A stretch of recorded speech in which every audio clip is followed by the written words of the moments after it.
My name's Earl McKenna, and I've been pulling fish from these waters for near about 53 years now. I know every ripple, every current, every mood this bay has got. But there was one day, one single day back in the summer of '78, when I knew something was different, something's wrong. I remember it clear as yesterday, even though my memory ain't what it used to be. It was early morning, that quiet time the sun breaks proper over the horizon. I was out on the Cassandra, that's my old boat, named her after my wife, who passed near 30 years ago. And the water was calm, too calm. You know that feeling when everything goes still and you can't quite put your finger on why? That was it. The gulls weren't calling like they usually do. That's the first thing I noticed. Not a single cry, just the lapping of water against the hull and the creak of the rigging. My old dog, Captain, he was with me that morning. He kept pacing the deck, whining low in his throat. Dogs know things we don't, I reckon. They feel what's coming before we do. I cast my nets around 5 in the morning, right out near Widow's Point, where the bay gets deep, the current runs peculiar. The water was so clear that day, clearer than I'd ever seen it. Usually, there's a greenish tint to it, murky like old glass. But that morning, it was like looking through nothing at all. I could see down, down, down to places my eye had no business seeing. That's when I saw it. At first, I thought it was a trick of the light, one of those things your mind does when you're tired and alone on the water too long. But I knew better.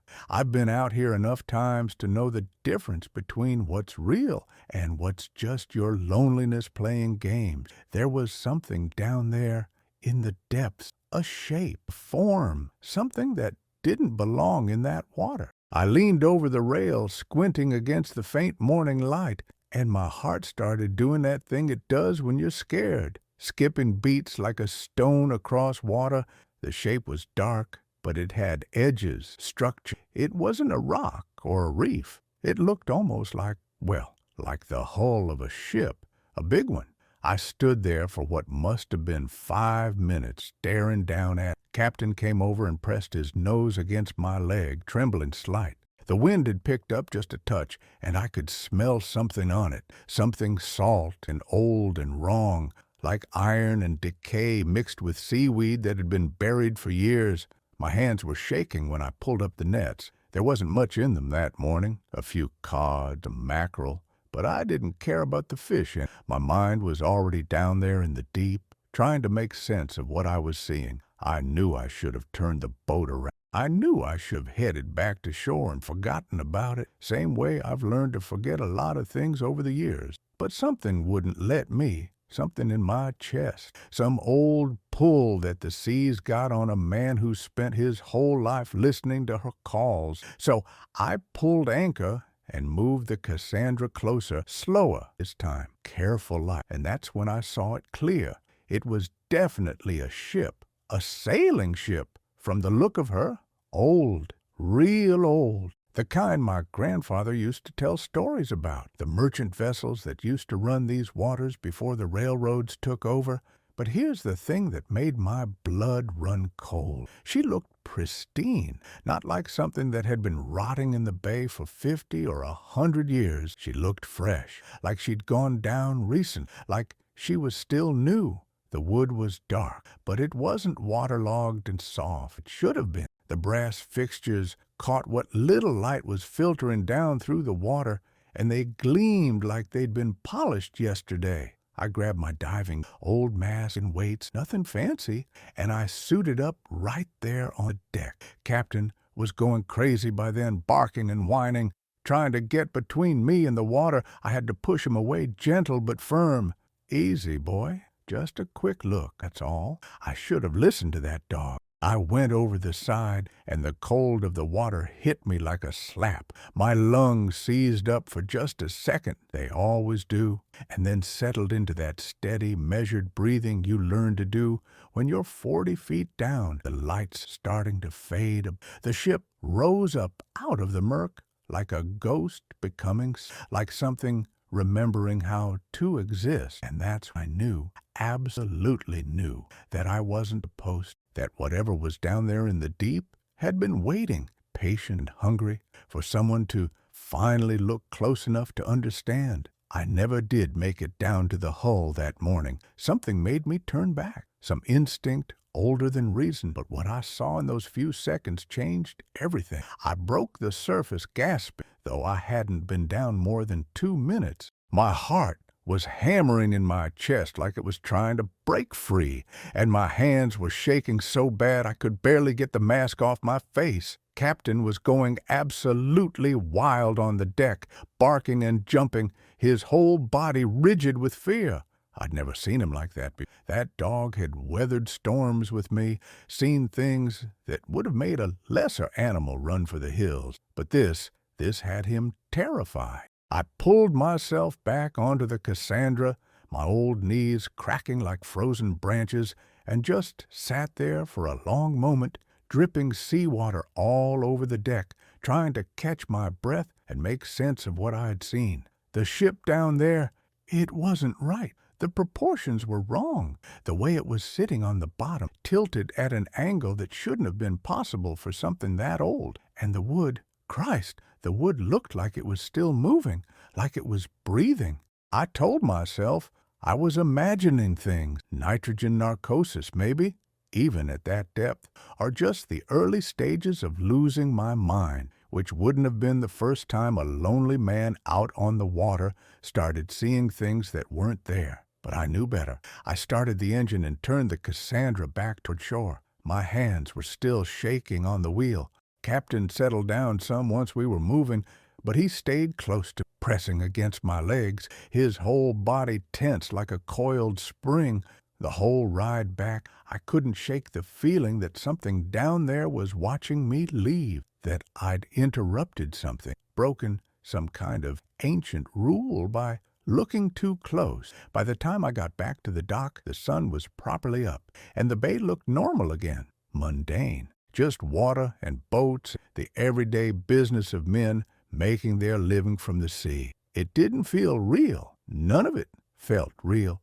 I tied up the Cassandra and walked into town with Captain at my heels. My clothes were still damp, and I was covered in salt and brine, but I didn't care about that. I went straight to Murphy's Tavern. It was barely past 8 in the morning, but I needed a drink, and I needed someone to tell me I wasn't crazy. Murphy was behind the bar, wiping down glasses like he always did in the mornings. "Jesus, Earl," he said when he saw me, "you look like you've seen a ghost." That's when I should have kept my mouth shut. That's when I should have ordered my whiskey, drunk it quiet, and gone home to sleep it off. I didn't. Instead, I told him everything about the ship, about how it looked new, about how it shouldn't have been there.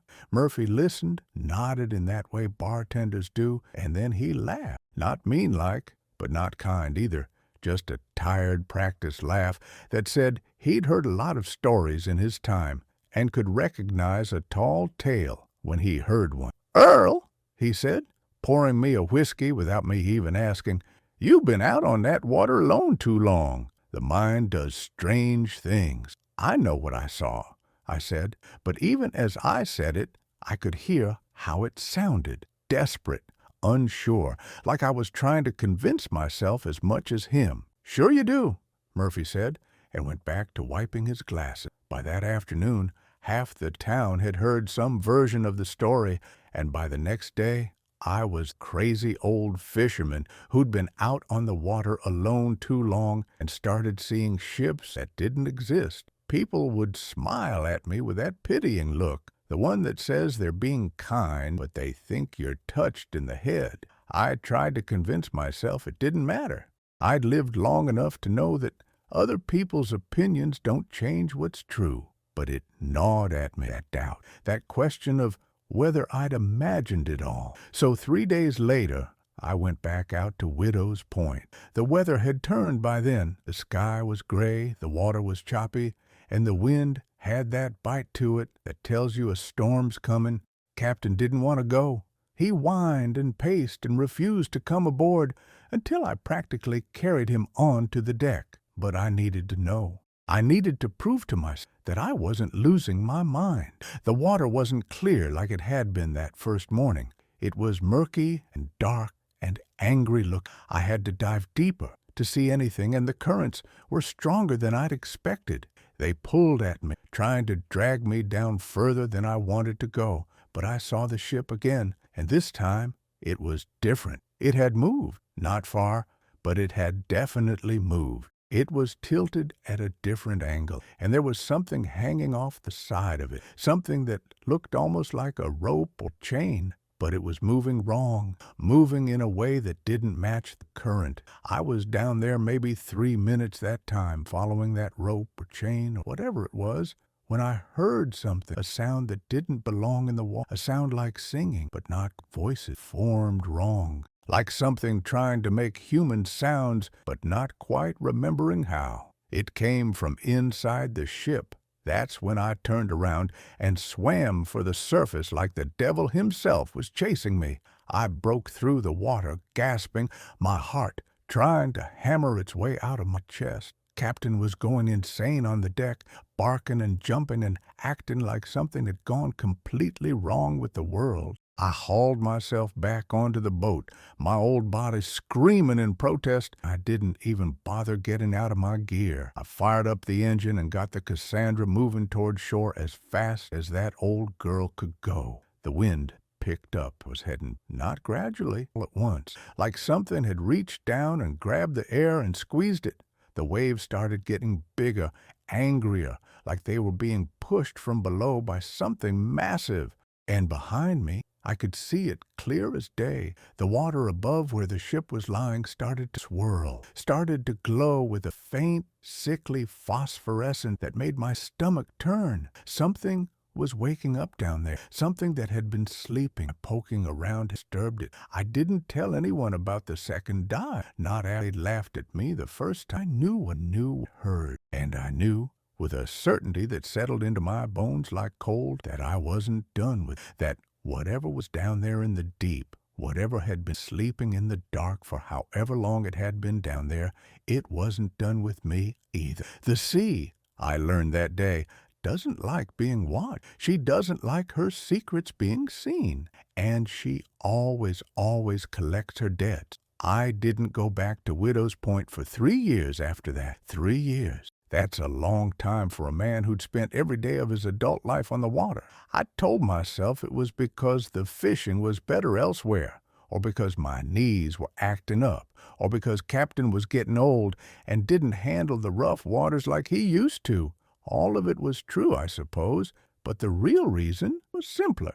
I was afraid, not of the ship itself. Fear of a thing you can name, a thing you can point to and say, that's dangerous, that's manageable. A man can live with that kind of fear. What I was afraid of was the not knowing, the uncertainty, the question that sat in my chest every single morning when I woke up. Is it real? That doubt is a poison that works slow. It gets into your blood and doesn't let go. After a while, you start to wonder if you're the one who's crazy, if maybe your mind, tired and lonely and worn down by decades of solitude, finally just broke, snapped like an old rope in a storm. I started drinking more. Not like an alcoholic, not at first anyway, but enough that Murphy at the tavern started knowing my order before I walked through the door. I'd sit there in the afternoons, nursing whiskey, listening to the other fishermen talk about their catches,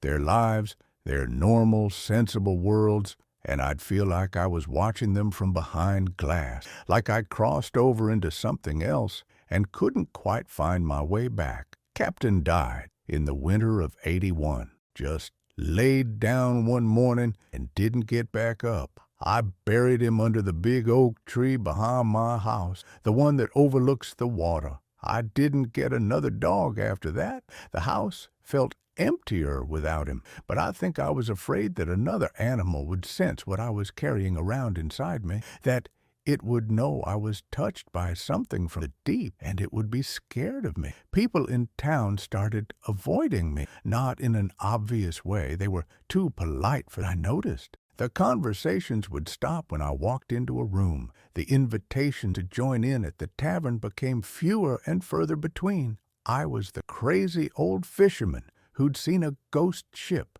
the man who'd lost his mind out on the water, and maybe they were right, maybe I had. But then, on a gray morning in March of '81, I got a letter. There was no postage on it, no stamp, just my name written on the envelope in handwriting I didn't recognize, neat, careful, old-fashioned. Someone had left it in my mailbox sometime during the night. Inside was a single page, written in that same careful hand. The ship remembers you. It has been waiting. There is something you must know. Come back to Widow's Point on the spring tide at dawn, alone. Bring nothing but yourself. The truth is waiting in the deep. There was no signature, no indication of who'd written it, or how they knew about the ship, or why they thought I'd come back after all this time. I should have burned that letter. I should have thrown it in the fire and pretended I'd never seen it. But I didn't. I kept it, read it over and over until the creases wore through the paper. The spring tide came on a Tuesday. I woke up before dawn without setting an alarm. Some part of me had been counting down the days, anticipating this moment without even realizing it. I made coffee, drank it black and bitter, and walked down to the dock where the Cassandra was waiting. She was older now, like me. The paint was peeling, the rigging was worn, and I'd had to stop taking her out as much because my body couldn't handle the work anymore. But she was still seaworthy, still ready. I fired up the engine and headed out toward Widow's Point. As the first light started breaking over the horizon, the water was calm, too calm, just like it had been that first morning all those years ago. And there was that same stillness in the air, same feeling of being watched. I cut the engine about a quarter-mile from where I'd seen the ship before and just drifted, waiting. Waiting for what? I wasn't sure. For the ship to appear? For someone to come and explain the letter? For my mind to finally give up the ghost, to swallow me whole? The sun came up slow and red, painting the water the color of rust and old blood. And then I saw, not in the water this, on the surface, there was a piece of wood floating about 50 yards from the Cassandra. Just a plank, weathered and gray, with something carved into it. I couldn't make out what from that distance, so I threw out a line and pulled it in. When I got it close enough to read, my hands went numb. It was my name, Earl McKenna, carved into the wood with neat, deliberate cuts, and beneath it a date, 1879. That was before I was even born, before my father was born. I stood there on the deck of the Cassandra, holding that plank, and I felt something in me shift, something fundamental, like the ground beneath my feet, except there was no ground, just water, had suddenly become uncertain. That's when I understood. The ship wasn't calling me forward. It was calling me back, back to something I'd already lived, back to a place I'd already been, had no memory of, back to a debt that had been waiting for me across more than a century of time. I looked down at the water for just a moment, fraction of a second. I saw my reflection, except it wasn't my face looking back. It was a younger man, a man I'd never seen before but somehow knew intimately, a man with my eyes, my hands, my soul. And he was reaching up from the water, trying to pull himself out, trying to climb back into the world of the living. I dropped the plank like it burned me and stepped back. I looked again. There was nothing there, just water, just a reflection of the sun. I never found out who wrote that letter. I never went back to Widow's Point after that morning. The Cassandra sits in my boathouse now, gathering dust and memories. I'm too old to take her out anymore, and truth be told, I'm afraid of what I might find if I did. But I think about that young man in the waters, about the date carved into that plank, about the ship that's been waiting in the deep for longer than I've been alive, about debts across generations, ocean currents. I don't know if any of it was real. I've spent more than 40 years wondering about that, and I still don't have an answer. Maybe I did see a ghost. Maybe I did hear voices coming from the deep. Or maybe I'm just a lonely old man's mind decided to tell him stories to keep the silence at bay. But here's what I know for sure. The sea doesn't give up her dead easily. She holds onto them, keeps them close, and sometime, when the tide is right, when the light is strange, when a man isn't paying attention, she lets you catch a glimpse of what she's keeping down there in the dark. The ocean is patient, patient and ancient and hungry. And if you spend enough time on her waters, eventually she'll show you something that changes the way you see the world. Something that makes you question whether the line between the living and the dead is as solid as we like to believe. I've made my peace with the uncertainty. At my age, you learn to live with the questions that don't have answers. You learn that some truths are too big, too strange, too impossible for other people to understand. You keep them close. You carry them like stones in your pocket, heavy, constant. The sea took something from me that day at Widow's Point, took my certainty, took my place in the world of normal men, but maybe it also gave me something. Maybe it gave me a story, a mystery, a reason to keep wondering, keep questioning, keep alive in ways that have nothing to do with the beating of my heart. When you live long as I have, you come to understand that truth is stranger than that the impossible happens every day if you know where to look. That the sea, the deep, patient, ancient sea, is keeping secrets that would turn a man's hair white if he knew them. All I know is what I saw. All I know is what I felt, and all I know is that somewhere down there in the dark of Widow's Point, there's a ship that remembers my name, a ship that's waiting, a ship that's been waiting longer than I've been alive, and will keep waiting long and gone. The moral of my story, if there is one, is this: some mysteries aren't meant to be solved. Some questions aren't meant to be answered. The sea keeps her secrets, and she keeps them well. And a man who spends his life on the water learns eventually to respect that, to accept that there are forces bigger than himself, older than his understanding, deeper than his courage. The sea is a teacher, if you listen, and the lesson she taught me is that wonder, real, true, bone-deep wonder, is worth more than certainty, that not knowing sometimes is the closest thing we get to grace. So I tell you this story not because I expect you to believe it. I tell it because it's true, whether you believe it or not, and because there might be someone listening who's spent time on the water, who's felt that same pull, who's seen something they can't quite explain, and I want them to know they're not crazy, that the sea is real, and she speaks to those who listen, and sometimes what she has to say is beautiful, terrible, and impossible all at once. Some mysteries are not meant to be solved, and some questions do not deserve answers. True value lies in keeping the ability to be amazed even in the face of the incomprehensible. Uncertainty is not weakness. It is wisdom. If this story touched your heart, I'd love for you to subscribe to the channel and give this video a like. Share Earl McKenna's stories with your friends. And if you have a story from the sea to tell, leave it in the comments, because the sea holds many secrets, and sometimes those stories need to be told. Thank you for listening.